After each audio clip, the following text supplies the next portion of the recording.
Ghana's Etiwa rainforest is a globally significant biodiversity area, as designated by the International Union for the Conservation of Nature.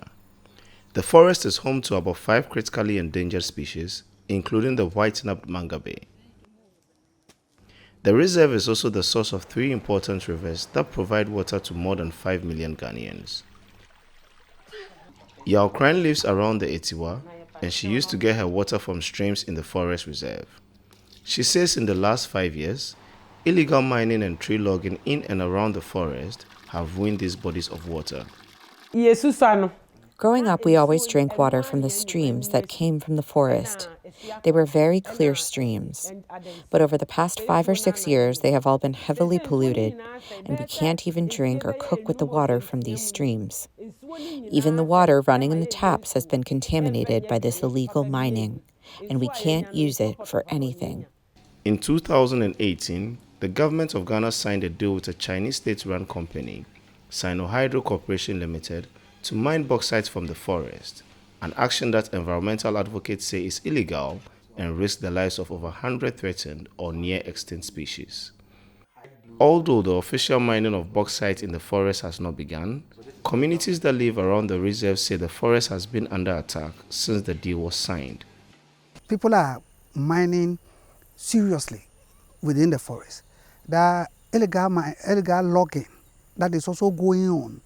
And the third issue is because the land, the traditional land that we farm on has been used for gold mining. And so people are entering the forest to farm. In an attempt to police their forest, Tabi and his community-based organization have attempted to block road access to the forest to prevent access to tracks.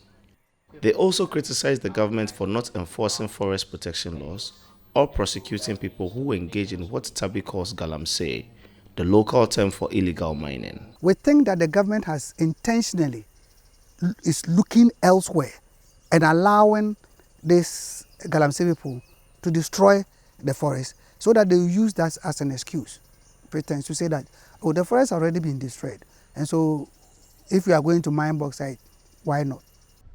In November 2022, the government of Ghana passed a law called the Environmental Protection, Mining in Forest Reserves Regulation.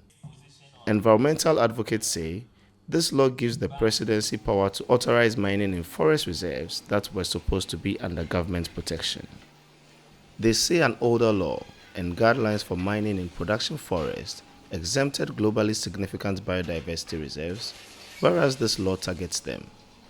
It is not in line with our commitment to climate action, towards mitigation and deforestation actions. It is not in line with Ghana's recently signed GBF, and that's the Global Biodiversity Framework Agreement, which is seeking to create safe havens for biodiversity to exist. And our GSBAs are not only for biodiversity, they are also for the provision of crucial ecosystem services. The government of Ghana declined to speak with VOA about the mining law, despite several requests. Civil society groups continue to petition the government to repeal the law and protect the country's forest reserves. Sena Nutot for VOA News, Etiwa, Ghana.